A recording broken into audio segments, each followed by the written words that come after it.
This podcast should not be used as a substitute for medical or mental health advice. Individuals are advised to seek independent medical advice, counseling, and/or therapy from a healthcare professional with respect to any medical condition, mental health issue, or health inquiry, including matters discussed on this podcast. This episode discusses abuse, which may be triggering to some people. The views and opinions expressed are solely those of the podcast author or individuals participating in the podcast and do not represent the opinions of Red Table Talk Productions, iHeartMedia, or their employees. I'm almost glad it happened the way it did, or it was such a big scale, because it helped me to realize it wasn't me. It would have happened regardless. It was happening before he and I were together. I think if he had had an intimate relationship with one person, it would have been even more devastating than it was. We have been hearing from Jenifer Faison and Andrea Gunning from the podcast Betrayal, a story of betrayal that isn't just shocking for its size and scope, but with how unexpected it was. Jen didn't see any red flags, so when her world came crashing down, she was left with the pain and trauma of making sense of it all. While betrayal is present in almost all narcissistic relationships, their podcast was not about narcissism. Jen and Andrea were more focused on telling the story of the survivors and not focusing on the behavior and character of the betrayer. The recognition that whether it is one betrayal or many, is that there are some predictable patterns in manipulative and deceptive relationships: grooming and indoctrination, lack of empathy, entitlement, and a bottomless supply of denial and rationalization. Let's keep exploring how narcissism showed up in Jen's story. So, Andrea, upon listening to the story, one of the most powerful parts of the show to me as a listener was when the women involved in these accusations spoke with Jen, right? That in many ways is the moment that many people who've experienced any form of relational betrayal or infidelity, would I ever speak to this person? Would I ever want to speak to this person who was involved in my betrayal, right? Can you shed some light on some of the decisions that were made to bring these women to your podcast to actually have these conversations with them? Because it was incredibly powerful. I think when Jen and I sat down for the very first time, she was dealing with a lot of anger. And a lot of misplaced anger. And this is not the first time I've said this in front of Jen, right? There was a lot of not understanding these women. And I felt like I want us to get to the bottom of that anger. And the best way to do that is to confront it and talk to these women and really hear their point of view.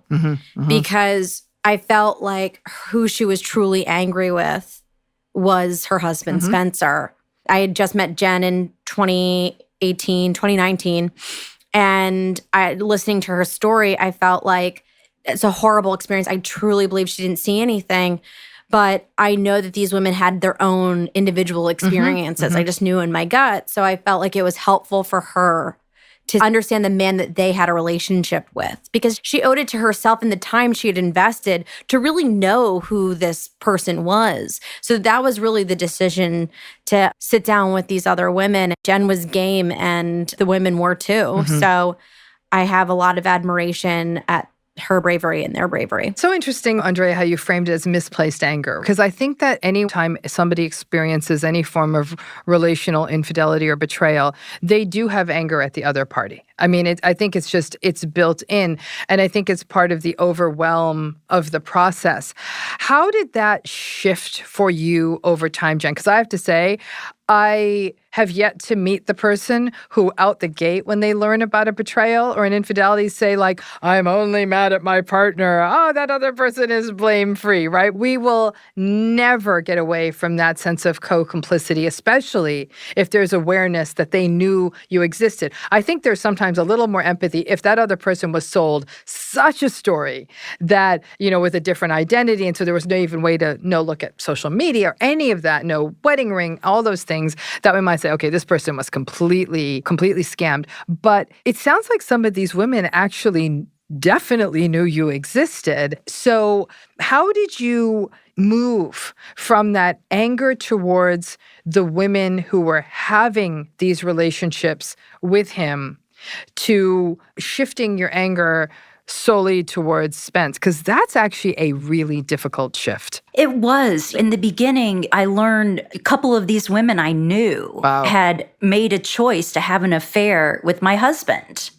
And I was mad because they were old enough to know better, and they made that decision. So I did have a lot of anger. I think it was after really diving in and exploring Spence's role in those affairs and how he manipulated them, he lied to them, he would tell women that he loved them, shower them with compliments. I started to realize that, yes, they had a choice on whether or not to participate, but they were also manipulated to believing that they were special to this person. And I felt for that. I felt for them to be lied to and just deceived so horribly. Reading the things that he would write to them and say, it was just awful. So I started feeling some empathy toward them because I started really realizing how he operated. And I think it was important that you can hold two thoughts at once, right? Like you can still be angry, but also understand the mechanics of how the relationship came to be. And in some cases, there were women that were racked with shame. We're just wearing that shame every day. You know, the one woman, Hope, wasn't even excited to get married because of the shame that she carried.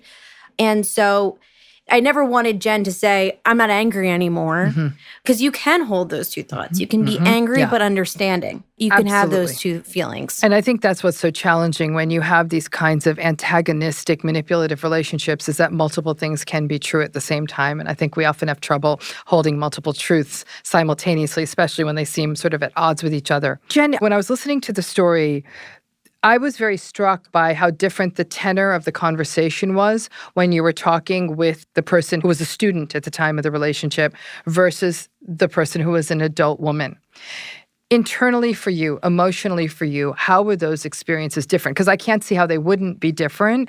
They must have felt so different to talk to a person who was still a minor when all of this happened versus a person, like you said, who knew you, who was making a different kind of a choice. What was happening inside of you when you had those two different conversations? In speaking with the student, I did not hold her responsible in any way. I don't care maybe if she had a crush on him at the time, whatever. None of that was her responsibility in this. He was a teacher, and what he did to someone so young was just, it's devastating. It's sickening, to think about. He was with this 16-year-old. I remember how I was in high school. And so I kind of thought, what if that had happened to me? The most important thing for me was for her to know that I did not hold her responsible for it. I did not put any blame on her for it. She was completely a victim. And then in speaking with some of the adult women, they did have some responsibility in saying yes. They knew he was married. I was sympathetic, but I couldn't solely put the blame on Spence because they did participate, if that makes sense. It absolutely makes sense. Not only does it make sense, I think a lot of people would have found those conversations difficult, if not impossible to have. Those were such human conversations. Your sense of restraint was remarkable. Your empathy came through. But I will tell you this, I could hear the edge in your voice when you were talking to the adult women, which humanized you to me. Because if you were just like, I get it, I'd be like, oh, come on now. But I heard the edge. And I thought, okay, this is actually remarkable restraint. I wouldn't have been able to do that. We heard the humanity of it. But it sounds, upon listening to your podcast, he uses a similar ground game with every person he was trying to draw into one of these relationships. Can you say more about that? Yeah, it was absolutely the same thing. He would tell them, "Oh, you're so beautiful." It was that same flirting. It was like I just picture him casting that line out and seeing who would bite. And so many women did bite. And the way he would talk to them on text and string them along and just make them feel like they were the only one. And that was another thing in talking with them. They didn't know that they were one of 50, 60. No. So when I found out the whole spectrum of how many people, that was one of the reasons I think I was so angry. And then talking to them individually, I got to see that humanity and what they had gone through and what they were feeling because of it. And I think that one thing that he was very good at doing, which groomers and narcissists are very good at doing, is identifying vulnerabilities in other people and using it to their advantage. So with the high school student that was sexually assaulted, and we say sexual assault because it was adjudicated in the state of Georgia, and that's what he was convicted of, he used her faith against her. This is, God wanted this to happen. He knew that and he worked that angle. With Jen's friends, she had just come off of being pregnant and was feeling like she was trapped in her house in like this mother solitude and didn't feel pretty. And he knew that. So he was very masterful in really identifying vulnerabilities that are very different and individualistic to each woman, but working that relationship, identifying those vulnerabilities and capitalizing on them. Right. And that right there is the definition of manipulation. And he was such a personable person that if you want to use the word flirt, he flirted with everybody, or he was just kind to everybody and engaging and all of that. And I think that's another thing he used was his personality. Because who would think that? I know I had another friend that he had reached out to, and she just kind of stopped it and thought, and never said anything to me because she just thought, oh, that's just Spence. He's just so nice. He wasn't really meaning anything by it. So she was able to set a boundary because she was able to set a boundary. And you're right. We don't understand how seductive niceness is. We often think of the big ticket seduction, the sort of the swagger and the arrogance, but it's nice. I mean, and there is somebody with this kind of a manipulative personality who is nice. I cannot think of a more dangerous combination. Because we want our villains to look like villains, right? We want them to look like jerks and mean and almost have a villain look. And I'm not hearing that any of that was here. And then, again, manipulation is a way for a person to get what they want while making the other person feel like it's good for them. That's the core of manipulation. And that's what you were saying was happening over and over again. This is meant to be. This is what God would want. You're so pretty. You deserve more attention. And to figure that out in a way, it had to have felt like, I'd imagine, I'm speculating, like a game for him. It's almost like closing a sale. Sales is manipulation, and so too was this. So it's really, the scale of this was so stunning to me. I mean, I've heard betrayal stories before, but the scale of this one this wasn't just as though it was behaving inappropriately as a teacher and he had an affair, or the more classical story of a person has in a relationship and their partner has an affair with one person. The scale of this, the number of people being communicated with, having sexual contact with, the breadth and the depth of it. Again, you're going to have to speculate because you haven't had the other scenario. Do you ever think about, how this would feel different than if it was sort of your standard, I have a husband and he's cheated on me? That is such a good question because I've thought about it a lot. This may sound crazy, but I'm almost glad it happened the way it did, or it was such a big scale because it helped me to realize it wasn't me. It would have happened regardless. It was happening before he and I were together. I think if he had had an intimate relationship with one person, it would have been even more devastating than it was because we talked about what marriage meant to us so often, and what that love looked like, and that soulmate feeling. And so I think if it had just been a one-off, it would have been really hurtful in a way that was more personal. To find out that it's, 50 different women or, that's something that's just, I can't comprehend. And it says that it's a bigger issue than just him wanting to have an affair. Again, thank you for answering it and for your honesty on this one, because I listened to it and I thought, I don't get to know what would have been worse for Jen, but I have to say you're absolutely right. When a person is in a relationship and there's an affair with one person, the immediate sense is, what didn't I have? What was I lacking? Why was I not enough? What does this person have that's better? This was clearly something so massive. It was all him. And in a way, as you dealt with devastation, betrayal, trauma, all of that, at the core of it, though, you also were saying, this was not me. This was something much, much bigger. So it was, again, a very unique situation. And I think when survivors listened to it, I'm sure more than a few of them thought, not that I'd ever wish this on anyone. That said, this might have actually been a more, again, a less self-blaming, less self-harming situation of what they're doing to themselves versus something at this big level. Yeah, I think I would have felt worse about myself had it not been so. Yeah. We will be right back with this conversation with Jen and Andrea. So I know for me, again, so many compelling things. So the conversations you had with the other women who had been in relationships with or assaulted, and to everyone listening to me talking, you've got to go listen to their podcast, Betrayal, because these conversations are unbelievable. But the other part that was incredibly compelling to me was you speaking to him in the jailhouse phone conversations. Okay, I was waiting, what do you have to say for yourself? And how did this feel for Jen to be having these conversations? So you asked him why he did what he did. Was he aware that he hurt other people?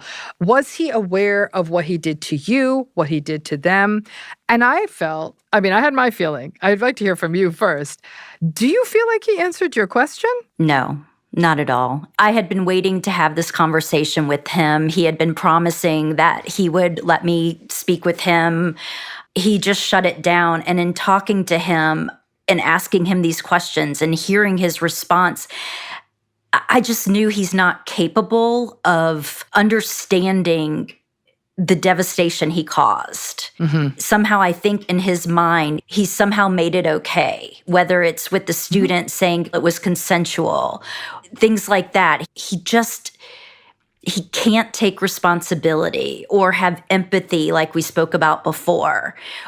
And I got frustrated, to be honest, and eventually just ended the call because what else could I ask him? He's not aware enough, I don't think. You feel like he's not aware of his behavior, how his behavior affects other people, which must have been so shocking for you to recognize, because I'd imagine for the 7 years, because there were no red flags, you did believe he was self-aware. Yes, absolutely. Absolutely. That revelation in and of itself is actually quite massive. It's as though you think somebody knows how to read, and then you find out for 7 years he was lying about being able to read. Right? They were able to put together the clues enough that it seems like he could read the book, but he listened to something. And so that's how he knew what the book was about. This is somebody who was a great father. And so you would think that he would just have this outpouring of sorrow for what he's done. And I just haven't heard it from him. There's another piece, though, that really jumped out at me. If you disagree, please tell me. In that call with him, I felt like he never expressed remorse. What he was doing was he was remained on how he did it. And he even talks a little bit about the why. I do remember him saying, I liked the attention. He did make that comment that he actually liked getting the attention. I was like, okay, it's not a satisfying answer. And it certainly put one more brick in the wall of me thinking that this was a narcissistic personality. He talks a little bit, I did it for attention, But he still retains entitled anger at the system, that he, if I remember correctly, that he was angry that there was supposed to be maybe an earlier release date, but an additional sort of victim's impact statement led to increased time. And he literally had entitled anger. So there was zero shift, zero remorse, no recognition of, oh, okay, this is a person's real pain. He talked about how terrible prison is and was complaining about the conditions he was under, how you couldn't get good therapy in prison. So it was very much about him. He was the frame of reference. There was, though, no remorse, no ownership. I think after you saw not just the not knowing his why, but the next level up, which was not having remorse, how did that leave you feeling about him? How did you view him? It's so sad to me because I loved this person. I had this beautiful marriage with this person. And then, to discover this whole other side, and then to hear him say something like, I hope everybody's moved on. I just want everybody to move on. One of the most challenging aspects of surviving a betrayal by someone who seemingly lacks empathy or awareness of how others are affected is their desire to just move on. As Jen said, he said, I hope everybody's moved on when she talked with him. It's as though the pain caused by his actions is an inconvenience to still have to deal with, and that people can just put it behind them. This idea of just moving on is reflective of the lack of empathy that we observe in narcissistic personalities, and can leave survivors feeling as though they are the ones that aren't healing fast enough or not letting go. It's just him not understanding what he did to this student, first and foremost, and what she's had to go through, and how this is going to impact her for the rest of her life.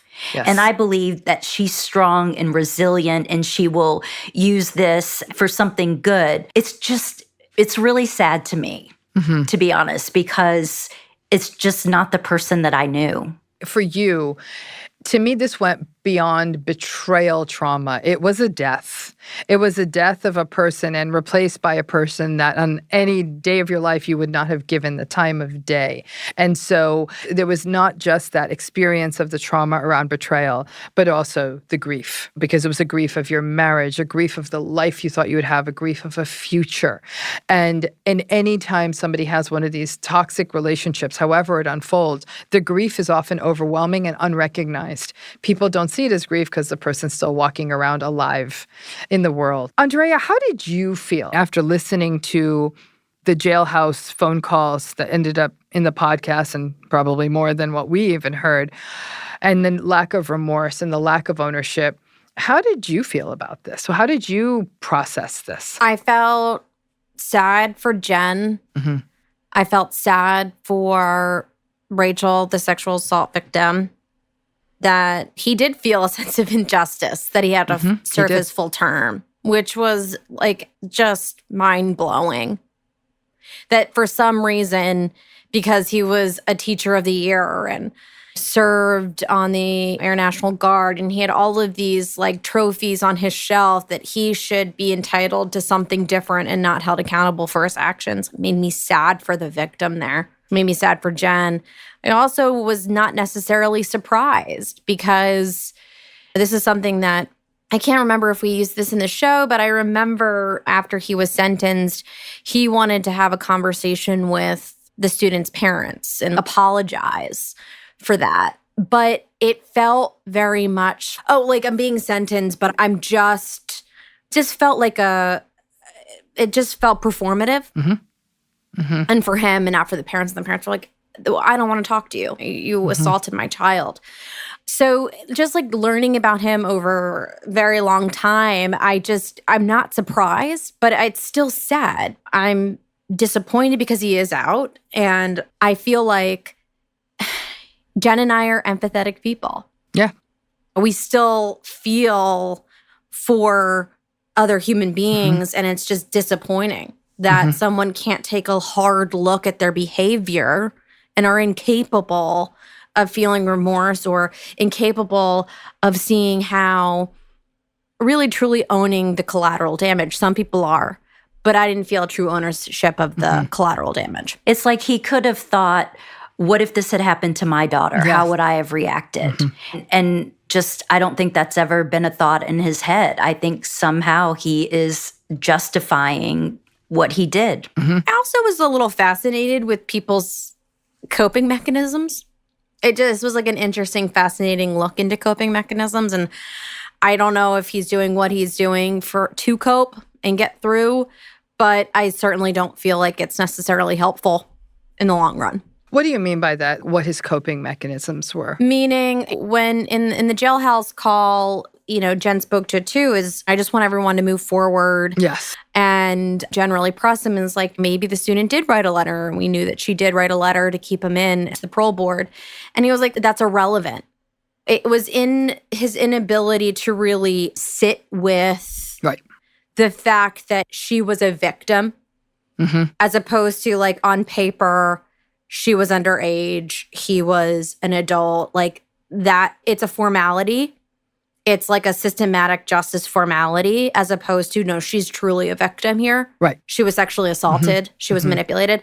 And so to me, I don't think there's much gravity in what it really is. And I think that there may be some coping there. And it was just, I don't know. I don't know if that makes sense, but it does, yeah. But it's almost if he really thought about what he had done.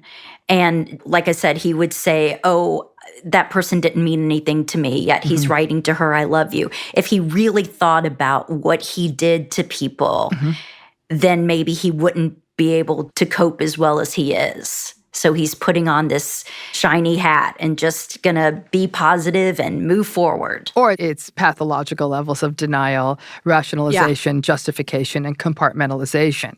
I mean, those are the four pillars that are keeping this whole structure up. And like a scaffold, you're absolutely right. If those things were taken away and there had to be true accountability, in some ways the person would psychologically collapse, which isn't necessarily a bad thing. But it's very rare for somebody with this kind of approach to the world and to other people to have that turnaround, especially when something as intense as a prison sentence happens and a life is changed permanently and there's not the change then. I'm not banking on that happening. So he was in prison for 4 years and still just came out not feeling any remorse or not showing it.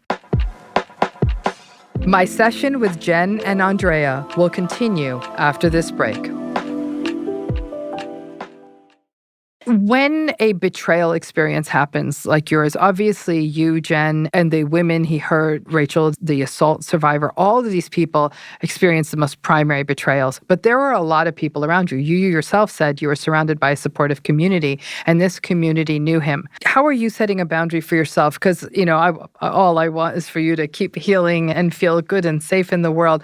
How are you setting those boundaries? Because now that he's out in the world, he's out in the world. And so what are you doing? Because I know a lot of people wonder, okay, something like this happened. In your case, it was 4 years of prison and then out. For other people, it's just a betrayal relationship ends and they're still walking around the world with this person. What do you intend to do to keep yourself safe psychologically? Psychologically, I think staying away from him. Had those moments lately, now that he's out, where I thought maybe I should reach out to him. And I'm sure there are going to be people who say, why would she ever want to talk to him again? But it's still hard to wrap my head around these two different people. And so part of me, some empathy, but then I come back to my senses and I realize you're never going to get the answers you want.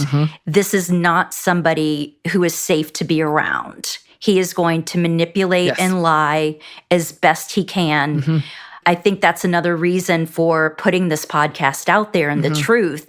It's so that other people in his world, in his orbit that he's talking to, know the full story and not just what he's sharing with them.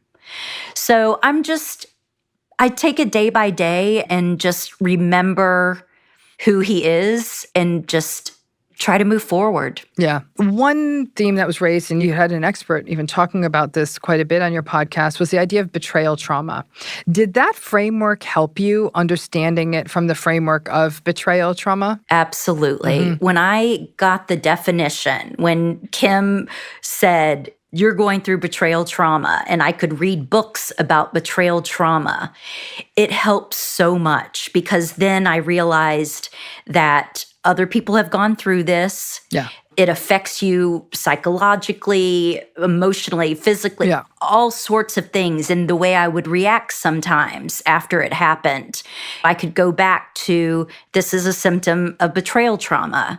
So to put a definition on it, it helped it make sense. What this story has revealed, a person who lacks empathy, who is entitled, who is grandiose, who engages in denial, who is admiration, attention, and validation seeking, who doesn't think about the consequences of their actions, backing up into that neighborhood called narcissism. When you throw lack of remorse on top of that, now we're in the neighborhood called potentially sociopathy or even psychopathy. The lack of remorse is a real ringer of what differentiates the two. Narcissistic people actually feel a tremendous sense of shame when they hurt other people. They'll still do it, but the shame comes up, and the shame for them comes out as rage. But it is an activation of shame. For a person who's more in the realm of sociopathy, psychopathy, even when they're caught in the big bad thing they've done, the violation of others' rights, they're very quick. They just go to the defend, justify, rationalize. I am curious, though, would having had that framework, in addition to betrayal trauma, but understanding narcissism, psychopathy, that kind of thing, would that have been helpful or actually not? I always thought that if I just had the answer to what is he? Yeah. And Andrea and I discussed this over the years. Can somebody speak to what he is and put a name on it? I really thought that would help. But I think it's just so many different things that I just have to let that go. Okay. Until somebody can diagnose him. But it's so interesting to hear what you have to say and the empathy part, because I never thought about it like that. Yeah, no, it's a complete lack of empathy, because I often say, infidelity always reflects a lack of empathy, because even if it feels good in the moment, it means you were able to cut off any sense of feeling for how this could affect another person. To me, that is a lapse of empathy, and that to me is actually one of the most harmful psychological spaces a person can occupy. As you went through this and you were talking to people, did anyone ever throw you a hypothesis of something like sex addiction? Did that ever come up as part of the conversation? Definitely. I think in the beginning, that's what I leaned toward. I wanted to define it, and give it a name so that I could understand it and read about it. And I even asked him, I asked him right before his arrest, are you a sex addict? Just flew out of my mouth. And he said no, and he's denied it ever since. But that's got to be part of it. To have that much sex that often and that deviant, I feel, again, I can't diagnose him, but I think there's sex addiction in there. It's such a complicated issue. I don't know that I've ever really seen a case of sex addiction without the narcissism stuff sitting right next to it, right? Because there's a complete dehumanization and disregard for someone else. There's different schools of thought, so I can't say what I'm saying is right. I'm just saying that I've always seen those things happen together. I was just curious if it came up. This is a big piece I want to bring up. I was listening to one of the last few episodes of the podcast where people were actually raising their questions, how much they enjoy the podcast, but you also got some critiques. And the one that jumped out at me, and that actually I sat with for a long time, was that there was some pushback on the use of the term grooming and applying that to anything but a relationship with somebody who would be designated as vulnerable, almost under the law, like a minor.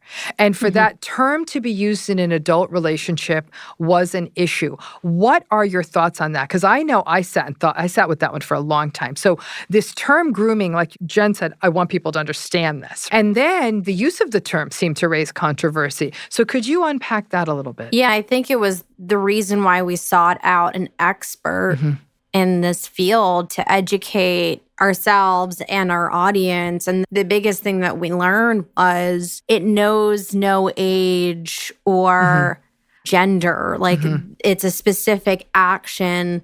And I spoke to it earlier, where you are seeking vulnerabilities in individuals, building a relationship, building a rapport, creating this identity for yourself in relation to somebody else so they feel safe. Right. In order to understand their vulnerabilities, understand their entryway, and work into that to expose whatever you need to get whatever you need from them. And that was a really hard email to get when we got an email about grooming. Language is important, and absolutely it is. But the biggest thing that we learned is you could be 60 and still be groomed. You could have a lifetime of experience and still deal with this. And it's also important to note that we were not comparing one person's experience or the other or putting them on a tier. We were just exploring the multi-different relationships that this individual had with other women. And so I know that some people need to be able to say this one was worse and these weren't as worse. But it was more about exploring how grooming exists in different relationships with different people, with different vulnerabilities. And you can be groomed when you're 15, 25, 30, 50. There really is no age or gender or boundaries there. So we're coming towards the end of our time. I want to ask you this, Jen, because you said something so poignant to me, which is marriage mattered to me. I loved the idea of marriage. I believed in marriage. And again, yours might be one of the more profound stories of relational betrayal that many people have heard. How do you feel about those things now? How do you feel about marriage and love and commitment and all of that? How has that shaped your view? I'm not a pessimist. I don't want this to alter who I am. And I get excited about love and relationships. Do I think I'll get married again? I don't know. It's going to depend on that person. But I believe I can find somebody to trust. I don't think all of that was damaged. I'm excited about falling in love again. It's amazing. It's just who I am. I can't let this person who had such a huge issue affect the rest of my life. I'm so glad survivors are hearing this and people listening to this podcast are hearing this, because I think a lot of people feel as though that's it, I'm out, and there's a sort of I want to shut a door in the name of safety. There's a tremendous courage to saying, I am going to do this again. I believe in this thing called love. But one of the big pieces is, this isn't me. This was another person. I don't blame myself for this. And I have always believed, working in this space with individuals and with clients, is I've got to break through that self-blame space with them. Together, we're going to get them through that. Because on the other side, people, after a variety of betrayal experiences, can believe in love and fall in love profoundly, but with a different kind of, wisdom about them. That's what I would call it. What about you, Andrea, though? While obviously this didn't happen to you, you had a front row seat. You were living in this betrayal story day after day for a very long time. How has it affected how you think about relationships? My middle name is Hope. Wow. And I believe in the Fleabag quote, to love someone feels like hope. And I would never want to get rid of that. I would never want to rid that experience from my life. And so I know that Jen is hopeful that she'll find someone. And so that's enough for me. If she can have that attitude, then so can I. It's amazing. I mean, it really is. And I think so many people would be afraid, if I was betrayed, I'll never come back from it, right? Yeah. That's always the fear. And I think that what people need to understand is that a lot of us, our psyches are actually often made of tougher stuff, especially when you can see that it's actually not you. Do you have any questions for me? Does Spence fall into the category of a covert narcissist, would you say? So just to be clear, so there's such a tricky terminology. So vulnerable narcissism. So there's grandiose narcissism. That's our sort of textbook in the dictionary, charming, charismatic narcissist. The vulnerable narcissist is almost the flip of that. Is sullen, resentful. They feel aggrieved. They're angry at the world. They feel like victims.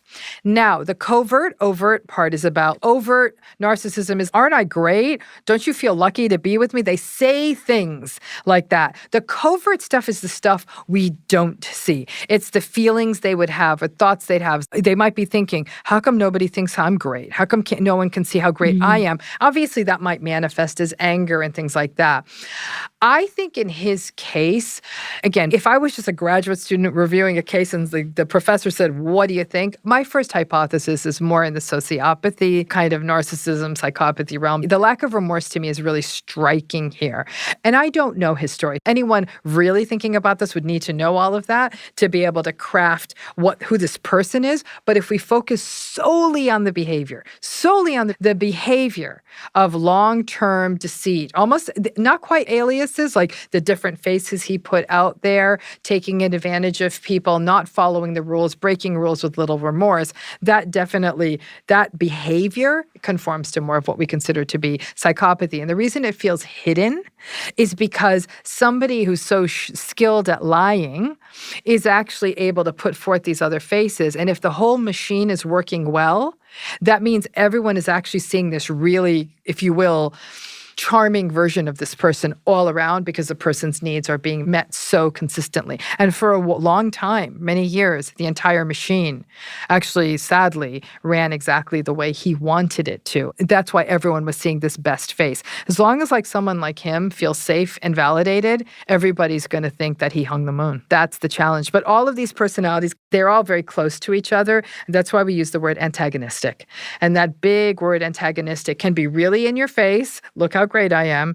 And it can also be quite hidden, which is what you experienced. And again, your story is, I've never seen one this striking in terms of all the people out there who are mad. I can't believe I missed the red flags. I just must be a fool. You are a living reminder that the red flags aren't always there. So that means, though, that things can go wrong.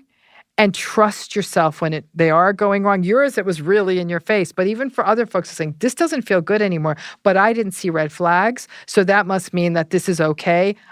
You got to trust yourself all along. And just because there weren't red flags doesn't mean it wasn't a toxic relationship. The response to your podcast was extraordinary. I hope everybody listens to it because I think that it really is that reminder that many times what we think is in front of us is not, and that's not a statement on us. It really is about the capacity of some people to go through the world very differently than the rest of us. So thank you again for the gift of your time, Jen. Thank you, Andrea. Thank you. Thank you so much. It's very enlightening speaking with you. Thank you. Thank you so much. I do. It was amazing. Here are my takeaways from my conversation with Jen and Andrea. Betrayal trauma was a major theme in Jen's story and in the Betrayal podcast.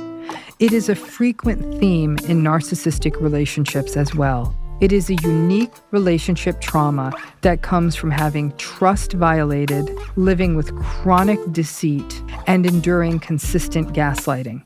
The fallout of betrayal trauma is quite consistent with what we observe in people living with narcissistic abuse and is an important framework for survivors to have when they experience massive breaches of trust and don't know which way is up. In my next takeaway, there is no simple explanation for betrayal, and certainly not for one on this scale.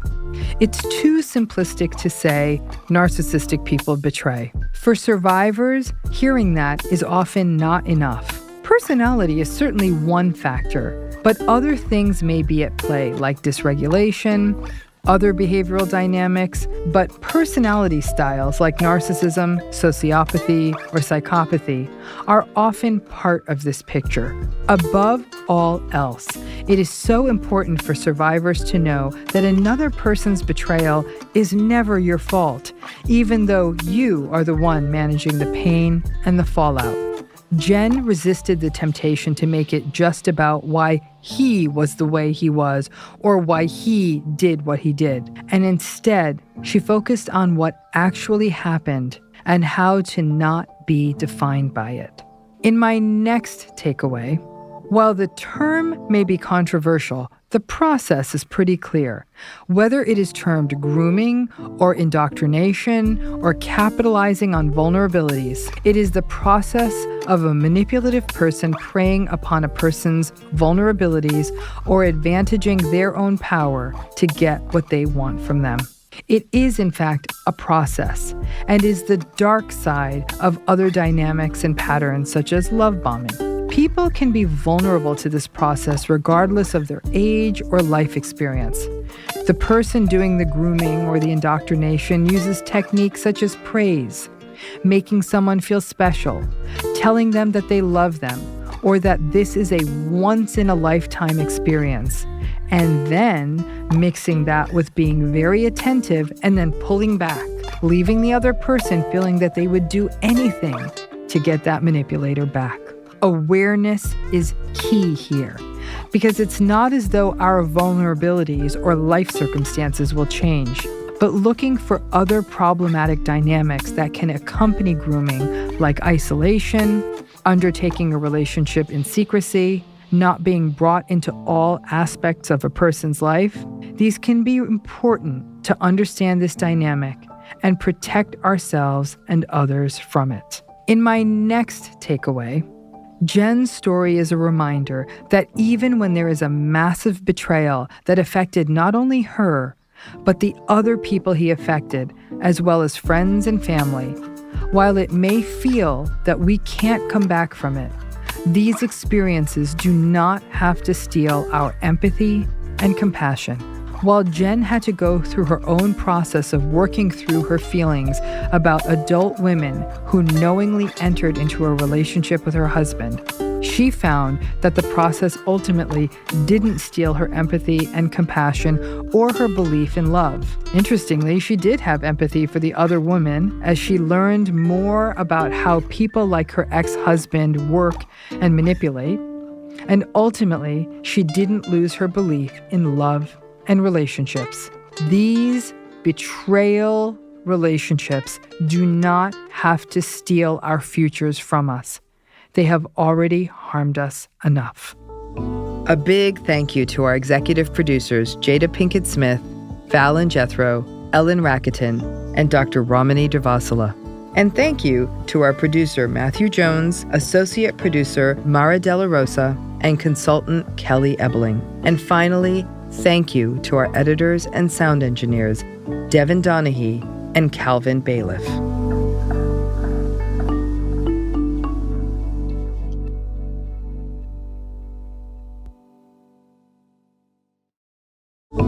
A big thank you to our executive producers, Jada Pinkett Smith, Fallon Jethro, Ellen Rakuten, and Dr. Ramani Devasula.